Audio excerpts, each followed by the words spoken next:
Field Experience Case Study by Erica Vorstadt. Jake is a 6-year-old boy, and he currently lives in a small town in upstate New York. He's got full of energy and is a very lively young man.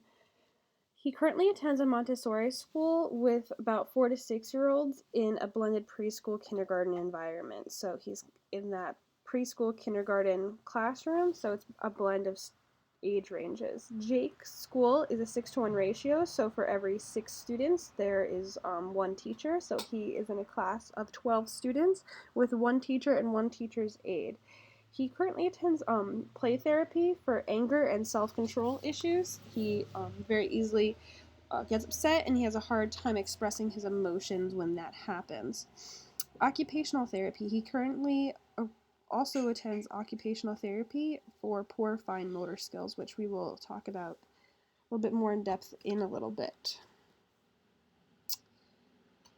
So after my testing, I found that Jake's language, he speaks 4 to 6 words in a sentence on average, and he often gets excited when talking and speaks very quickly. So he gets very excited, especially about subjects that he's passionate about, such as Power Rangers or animals, and he often slurs his words when he does this, and he cannot pronounce everything correctly and will sometimes even miss words because he wants to speak so quickly, and it'll affect what he's saying. So this is becoming a bit of an issue when he talks very quickly. His speech is slurred and his pronunciation is off, so it's often hard to understand what he's trying to say. Reading. Jake does not enjoy reading alone, but prefers to read with his mother at bedtime. So every night before they go to bed, they read a book together, and he likes that, but he does not like to read books on his own. He can identify all the letters of the alphabet, both capital and lowercase, and the sounds of each. So when I make the sounds, he can identify what letters they pair with, and he can also tell me what sounds each letter makes.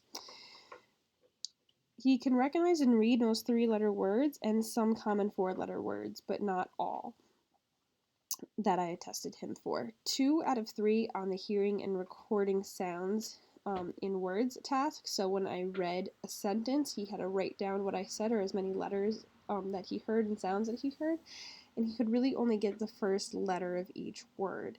So this was a big problem for him. He had a hard time hearing and then transferring that to his writing. So I think that might be due to his fine motor skills and a bit of processing problems. Reading.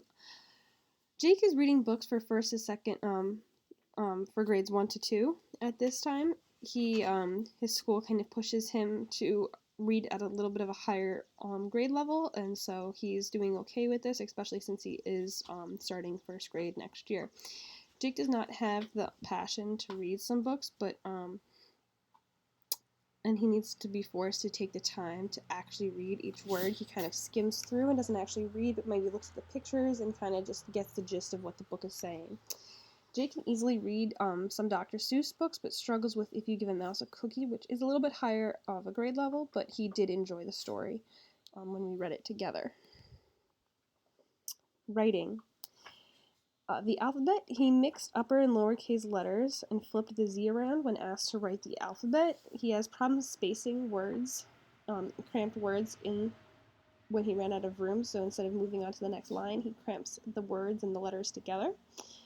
Jake cannot and will not write his own name. He has a hard time with this. I think he's very self-conscious about it and might have had a poor experience in the past with writing his name. So when asked to do so, he did not, and I could not manage to get him to write his own name throughout my time with him. Jake struggles with staying consistent with size, shape, and spacing of letters. He can make the same letter several times, and it'll look different every single time. He has problems going up with the writing, so when he's going down, as if with a P, he is fine, but like the back end of a Q, he has a hard time with. In conclusion, I would recommend that you increase fine motor skills activities and continue with occupational therapy. So maybe more coloring and painting and writing, somehow find time to kind of really work on that those fine motor skills and kind of make the skills that he's learning in occupational therapy more concrete. continue to, I'm starting to do what he does, to continue with play therapy for self-control. So he did have some anger issues during my times with him, but I was primarily there to assess his literacy, but I would recommend that he continue play therapy. Reading slightly more challenging books, or one-on-one or in small groups, so to kind of challenge his reading. I think he can do a lot better with that, but he just needs to be challenged a little bit, and perhaps read one-on-one with an adult, or in small groups of children reading together.